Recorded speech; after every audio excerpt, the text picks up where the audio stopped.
Hi, I'm Laura Shove, Project Coordinator from First Call for Help.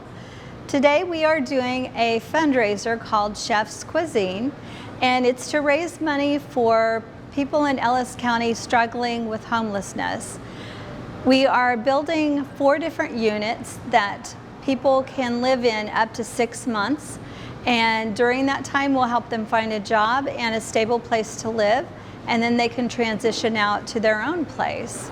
I also wanted to let you know that all the donations that we receive for Chef's Cuisine will be doubled by the Schmidt Foundation through June 30th. So if you haven't had a chance to register to enjoy watching the different chefs that we'll be featuring this month, you're still welcome to do that. Just give us a call at First Call for Help. And today we're starting with Sake2Me, and here is Mike Husky and Chef Cesar Vargas. All right, I'm Mike Husky, and I'm owner of Sake2Me Sushi at 803 Fort Street here in Hays, Kansas. This is Cesar Vargas. He's head chef here. He's actually been here for, we've been open for almost 10 years. It'll be January 1st to be 10 years, and Cesar's been here almost all of them. How Cesar got started, he's kind of the face of Sake2Me Sushi anyways, so I always like to talk about him more than myself, but Cesar started with us probably just a couple months after we got started up and actually moving, and I was basically, what happened is I was completely overworked. There was a whole lot of customers, way more demand for this sort of thing than I thought that there was going to be. Cesar walked in one day out of nowhere, and it's a pretty funny story. Actually, I told Cesar, and actually from Cesar on is how I ended up hiring staff after that for years. Cesar started, he came in that first day, and I asked him if he's ever done anything like this. Of course, he says, no, there's nothing like this out here. He was fairly skilled in Asian cuisine. So what happened was I told him, okay, you have 5 chances to roll a roll. Do you remember that? Yeah, so you have 5 chances to roll a roll, but you have to learn something on every roll. So you got 5 rolls, it's gonna be the same roll, but you have to learn something, because with this sort of thing, rolling sushi, it's a lot of coordination. You're not really teaching, flipping a burger, this is something more of a, like, it's a kind of a, it's a specialty, and it's just not that easy for certain people. So I showed him how to do the first roll. He did the first roll pretty good, actually, and then he went on to the second one, and he almost nailed the second one. I think you got to the 3rd roll, and I was like, you're hired, man. So that's how he came on. As a matter of fact, he was actually the easiest employee that I actually ever trained, which later on he ended up becoming the face of Sake2Me and head chef anyway, so that kind of worked out. So the way we started Sake2Me, it's kind of a weird story, but I started out of my own kitchen. So how this happened was I was just doing favors for friends and family, and it just kind of took off. People were calling me to do events. I ended up doing a wedding reception, and that was huge. And then I did that. As a matter of fact, that same year, because of the wedding, I had other calls, and I ended up agreeing to do a Fort Hays graduation. After that, the whole thing took off. I was working a 9-to-5 job, and I couldn't even do my job because I was getting calls all day. So I ended up keeping a notepad in my front pocket of my work shirt, and I was writing down orders all day long.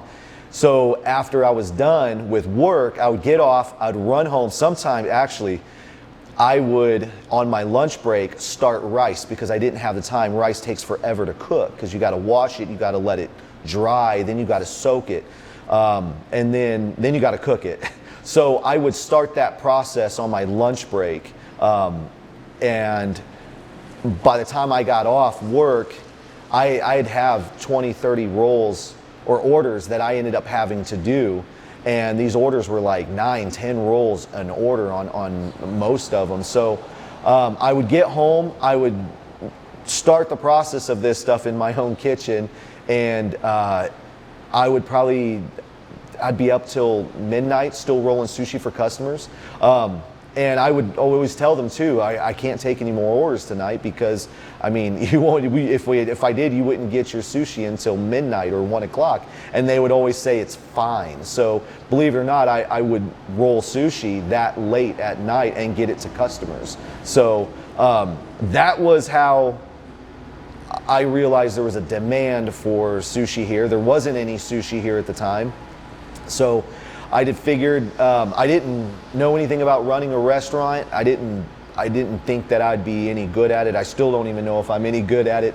But it was just one of those deals where I figured if I don't do it, I'll probably hate myself and wonder why I never did it, and wonder what it could have turned into anyways. So I ended up going to the bank, and I got a small loan, and I made the other half work, and we opened with all used equipment. I don't think we had anything new other than plates. I mean, everything was just, I mean, it was as raw as it could possibly have been. It was extremely stressful. I think I was coming in around 7 a.m. in the morning, and I was there until sometimes 2 o'clock in the morning. So for the first year, after I hired Cesar, he was a lot of help. I had a line of help at this point. And things were getting a little bit easier, but I did not delegate a lot of things. So I didn't have managers. I mean, I did all that.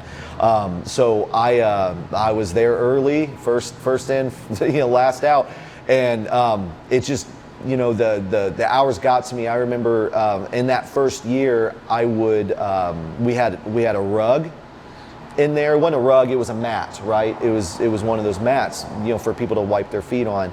And I would take a nap because we closed from 2 to 5, and I would take a nap from 2 to 5 and wake up. And usually my manager, which at the time was my little sister, she would kick me awake and let me know that we have 30 minutes until we open, and I would wake up and we would open.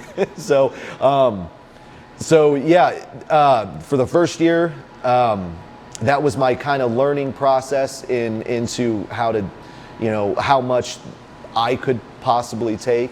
And I ended up delegating work on that second year. Hours became a lot easier, of course.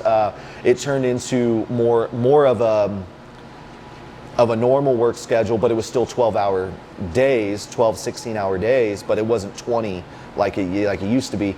By the third year, everything kind of planed out, but what made it hardest was we stayed busy from the day that we opened. For the next 3 years, we had a line out the door. The first year, we had a line out to the street. So, and it didn't seem like it was ever going down, did it? I mean, it was crazy, the amount of volume that we were trying to pump out.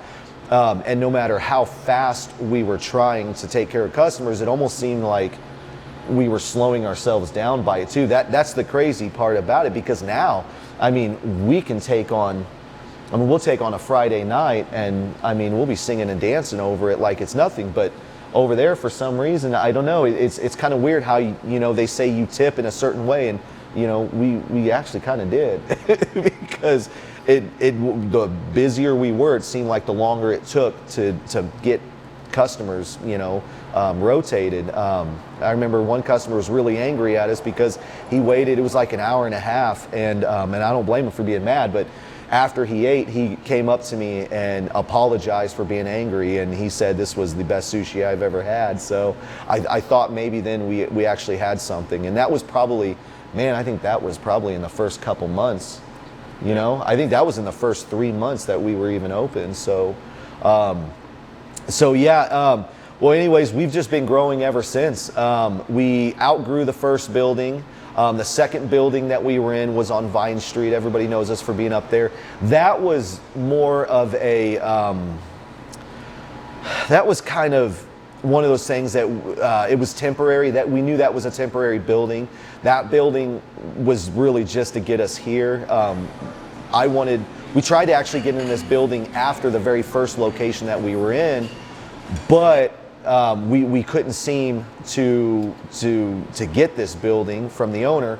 Well, after everything worked out perfect, because this building came up right at the time that my lease was up at the other place on Vine Street. So now we got this place. This is our final resting place. We won't ever leave here. We have a really good situation with our realtor, and we are actually on contract to buy this spot, so we will never leave this spot. So here, the whole plan with this building, since the very beginning, was to bring back delivery service like we used to in the old building, as well as just have a better flow in general. So when we started Sake2Me at the old place, the gas station, we always call it the gas station, we started it with just stir fry and sushi. That was it. And what we did was we went back to stir fry and sushi. That's what we do best, and that's what we do here. And we've actually been able to do it really well here. Everything is a lot easier. The flow is a lot easier. The way we actually got to build this out from the ground up, as a matter of fact. When we got the building, the roof came off, the concrete floor came out. Everything is new. So, and then we put in a center bar. Again, better flow, especially for servers. We get really busy, and that's where, moving over to this spot, we had to figure out a way to basically fix all the irritations we've had over the years with the other two buildings. You know, I mean, shoot, you'd think after 9 years, you know what you don't want, you know, and you know what will work. That's this building. We were able to figure out and make happen basically everything that annoyed us, that hindered us in any way, we fixed with this location. The only problem we have here is space for product. So what we do now, because we do have, it's a bigger eating area, we have more, we can seat just a few more customers. We really try not to seat too many customers. We don't want a big, 200 seat restaurant. I personally like the charm of like a 68, 70 seat restaurant, a little more bistro style, and that's what we were really trying to do here. But because of the size of the building, we did have to compromise our space, which we weren't very used to, but we're getting used to it, right? I mean, it's become pretty easy these days. But so now we no longer have walk-in coolers. We've never not had a walk-in cooler. We do use a couple deep freezers, but we use commercial upright stainless steel refrigeration now. So because of that, we have to get our food orders twice a week now, as opposed to once a week, which is fine for us, because I mean, we go through so much product. Even with ordering twice a week, we still run out of product. We still have Fridays where we completely run out, and you wonder how that's even possible, but it is. I think, shoot, shrimp, we go through 10, 15 cases of shrimp a week, more shrimp than anyone else around here. As a matter of fact, it baffles our sales reps. So we do go through a lot of products. So that is the only downside here. We were able to reintroduce the outside back into the inn with a garage door, a big overhead garage door. So we were able to do that. That was really important that we did that again, just like we did at the original place. Because again, we had a lot of charm down there, and part of that was it was an old gas station. Strangely enough, this is an old tire shop. I think in my 40s, I don't really know the year, but this used to be an old tire shop. So we're back into a shop, because the first location on that was 7th and Main Street, that was an old gas station and tire shop. So that's kind of funny. I don't even know if I told him that yet. So I guess that's how we got started. That's what led us to this place here. And what we do here now is basically everything we're kind of good at. We still make new rolls, every week. We always try to introduce something new. Let's see, we do stuff like, so we're gonna do the Dill Pickle Sriracha roll later so you guys can see it. That was something that we created out of, well, I created that one person. He makes a lot of rolls these days too, which is nice because he takes that heat off me. But sometimes I still like to get kind of dirty in the kitchen, and I'll make some rolls. I had this idea with this roll, which is why I was really wanting to show it to you guys. I submitted something to Lay's potato chips, which is kind of funny. A chip flavor, Sriracha dill pickle flavor, and I never heard anything back, never heard about it. I was talking about it one day, and I thought, man, why don't we make that a roll? We ended up making a roll. It's my favorite roll now, so you'll get to see that later on as well. Yeah, anyways, that's how we got started. That's how we landed here. And that's just, it's kind of what we're gonna keep doing here, is just pumping out sushi and stir fry. This is our server station. This is where all the magic happens. So when I actually was designing this location, I knew this was going to be the beating heart of this restaurant, because one of the biggest issues that we have and other restaurants have is having to walk across an entire restaurant to a server station to get their stuff. It takes up time. It's not productive. So this we were able to put right here, almost in the middle of the restaurant. So anytime the girls take an order or need an order taken to a table, everything is right here at the same spot that they're getting their food from. Yeah, same thing with our deliveries and carry-out service. So with deliveries and carry-out, everything is done right here as well. This is literally the heart. So this is where they check it. This is where they bag everything. This is where they check the food. This is where they take their final ticket, and then they take that final ticket, they review the food, and then they move on to the front of the restaurant, to where usually customers are, or they take off out the back door if it's a delivery. So this is the kitchen. The whole idea with our kitchen was I needed it small. We are used to a very large kitchen, and in the world of a restaurant, more space is not always a good thing. So the way we do things here is, the way I designed it is so you are one step away from everything. No matter what you're doing, you're turning around, you're taking one step. So everything is within reaching distance, or one step in reaching distance. So we can pump things out pretty fast here, because again, we have very high volumes. We get a lot of people in here really quick. So what he's going to do right now is he's doing the aggregation of it. He's agitating the rice. The reason why is, rice is still really dirty. Okay, so if he was not to do this part, the water is very cloudy, and you'll see that here in a minute. But what it does is it makes for an extremely tacky rice, and we don't want tacky rice. So he's gonna. So the first couple times that he agitates this rice, he's gonna do it a little more vigorous than the other times he's gonna do, because as it sits in that water and as he works that rice, the rice will actually start to get soft. So if he keeps doing this through the whole process of cleaning rice, he'll end up with broken up rice. All the grains will be shredded, and you'll be left with a lot of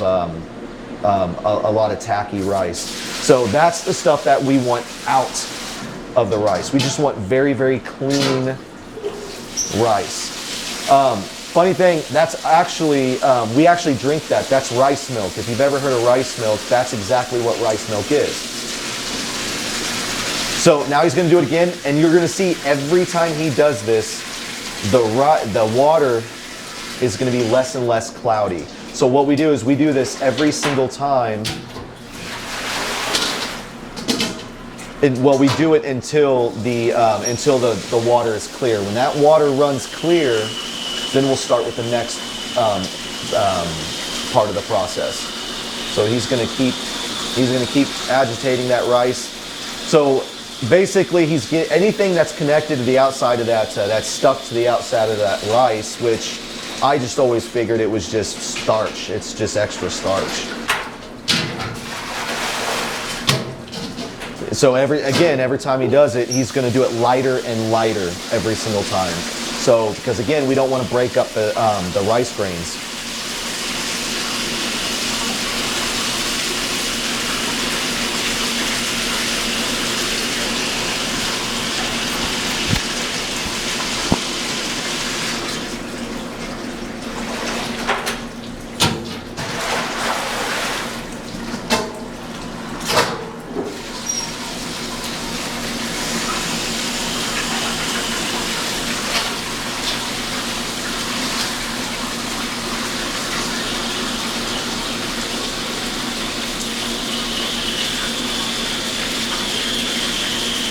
So you can already see the water is almost completely clear.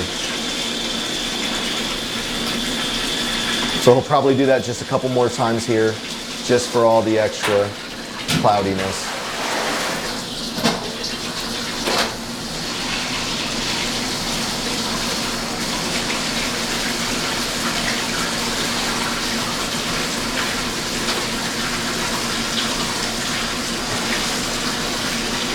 What's funny is in Japan, in Japanese culture,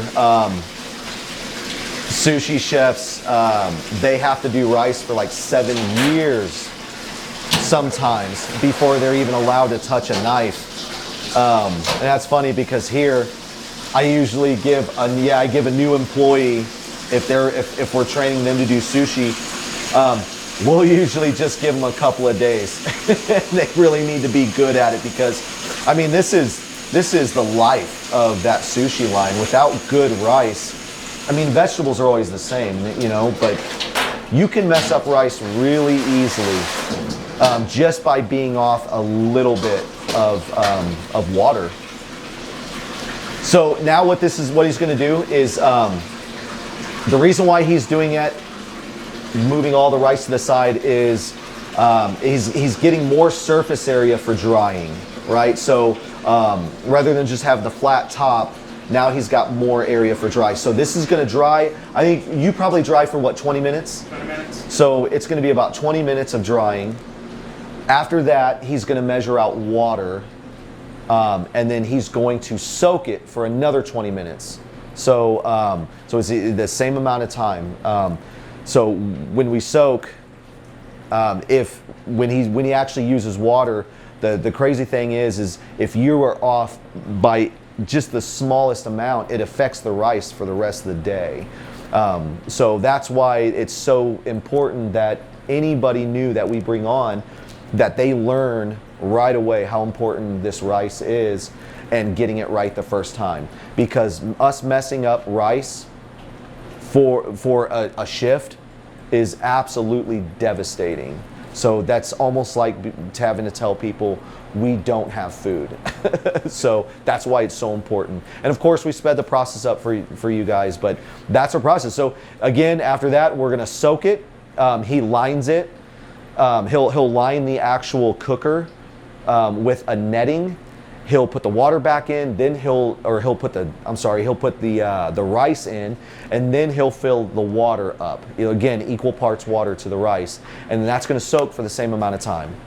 This is our bang bang. We sell, aside from the shag roll, we sell, so the shag and the bang bang are our top sellers. We sell more bang bang than anything. A lot of times when you come in here, you can look, half of the tables all have bang bang. So I'm going to show you guys how to make it, how we make it. So we're all still prepped up here. So first thing we do is we start with lettuce. Now, a lot of people don't understand this, but you really need to eat the lettuce with the shrimp, with the fried shrimp. And it's funny too, because I'll tell customers when they're here to try the shrimp with the lettuce, and they say it changes their entire lives. So it's really important that people understand the lettuce is not here for garnish, it's here to eat. So, okay. So the first thing we do is we have shrimp that we always batter. And it's in a tempura batter that we use. So the reason why we do that is because we like that batter to stick to the shrimp, and I'll show you here.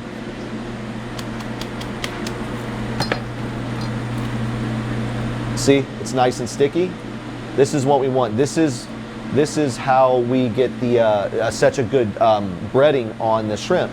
So what we'll do is we'll count them out.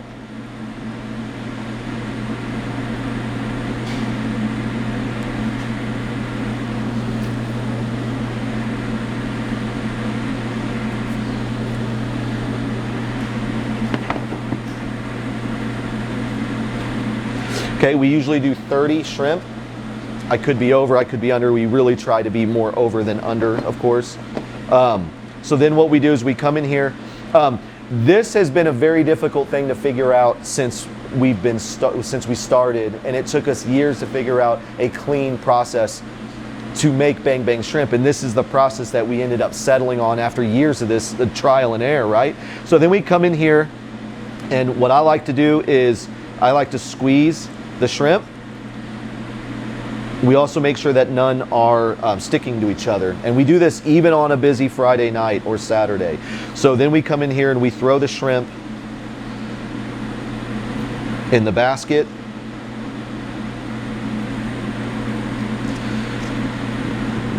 Then kind of double check, make sure I don't have any loose ones in there. Okay? And we do this on every single one of them. We switch out our gloves. We have to, because it's such a messy situation with the batter. So that's our shrimp, just like that. Then we'll drop it in slowly so we don't knock any dust off of the shrimp. And that's it. Now that's gonna fry for about 2 minutes.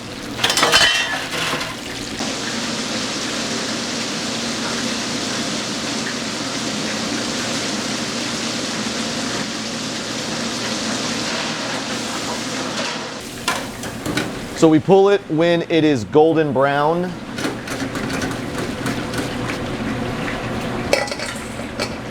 Empty it just like that. We do everything over the fryer so we don't spill, because that causes slipping.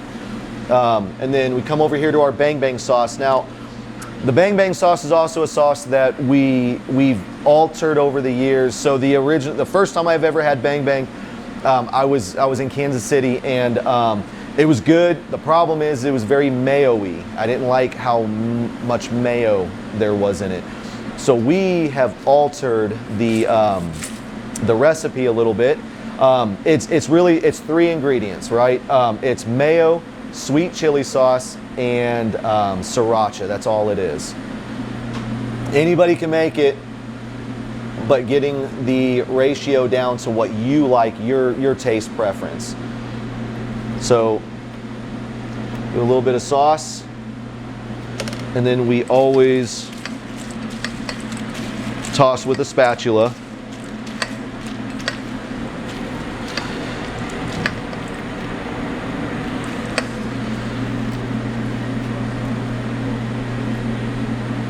Okay, now it gets green onion and it gets a lemon. Now again, the lemon is not just garnish either. You really should use that lemon on that.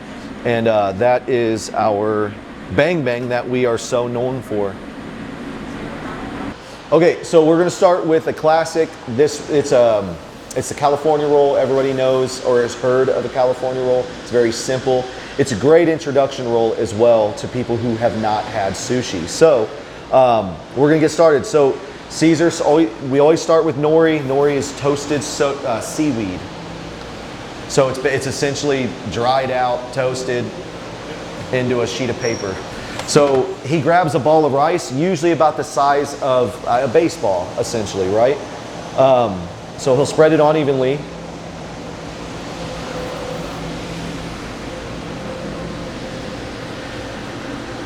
Okay, so then we'll move forward with cucumber. And I believe this roll was created in California. I think that's why they call it California roll. I don't think I've ever really tried to figure out why, but I'm almost certain that's where it originated. Avocado. So the thing about our avocados is we get them in unripe. We ripen them ourselves. The reason why is because we can buy avocado from anywhere else or regular ripe avocados. Half of them have spots. And there's one thing that you don't want when somebody's buying your food is spots on your avocado. So we ripen them ourselves. All right, so now we do shredded crab. This is shredded king crab.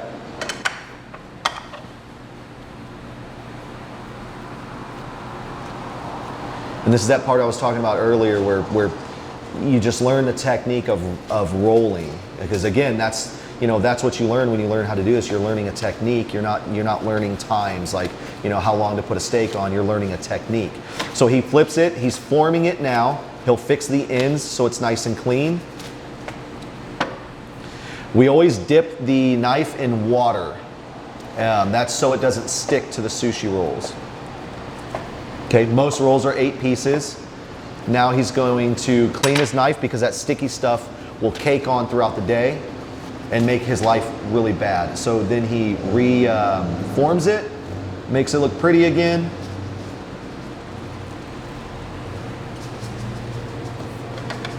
Oh, I'm sorry, that's sesame seeds, right. So that's toasted. We like to do the white and the black sesame seeds just because it looks better.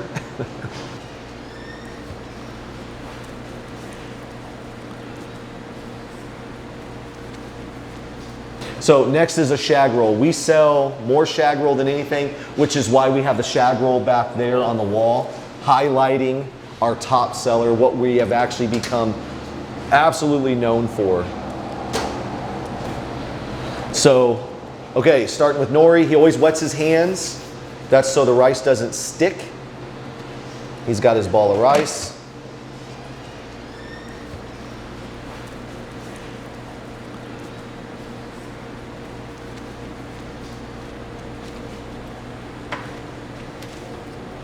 We do cream cheese? Yeah, strip of cream cheese. Okay, this is shrimp tempura. Strips of shrimp that have been sliced and then stretched and then rolled in a batter. Okay, so the inside again is shrimp tempura, cream cheese. So now he'll fold it or he'll form it.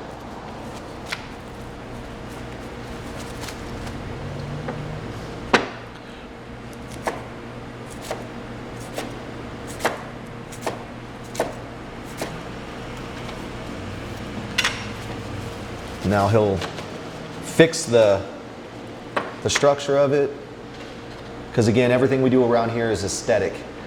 We like people to, when we see people taking photos of their food before they even eat it, that's how we know we did our job.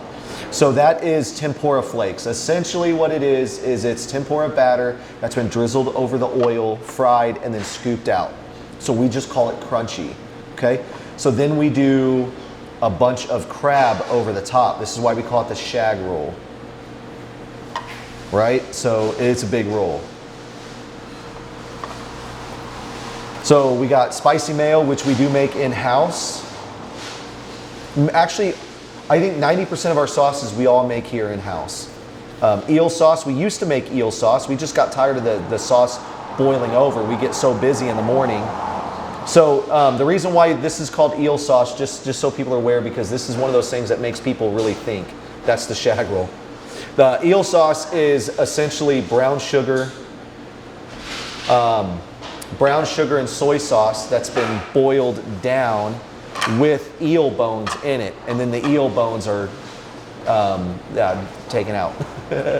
So, all right, so that's the shag roll, our top seller. Okay, this is one of the rolls that we decided to get crazy with. We always try to do things that make people scratch their heads and wonder why that works and how it works. I have found that Sriracha and dill pickles just taste right together because Sriracha is slightly fermented. So this is why we came up with this roll, the dill pickle Sriracha roll. So cream cheese. And then we have a spicy tuna mixture that we make here. We basically chop up or grind fresh tuna, and then we add volcano sauce, a little bit of sriracha. We do add the green onions and the crunchy. The reason why we do that is so it makes a form, it makes a binding agent, right? And then we add a little bit of sesame oil for the essence in there, and which is why our spicy tuna always tastes different than everybody else's. It just tastes better. So dill pickle, he's gonna go ahead and roll it.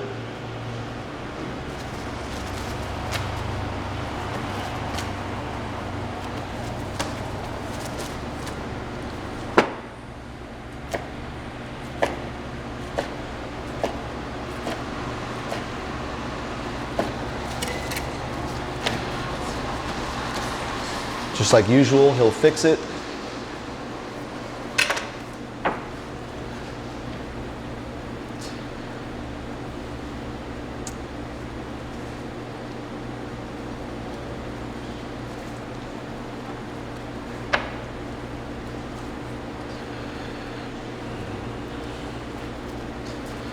And then crunchy on top, along with, of course, Sriracha. Now, the creaminess of the cream cheese will actually help that heat as well. And there she is. So that's a simple staple, our best seller, and then one of our more innovative rolls.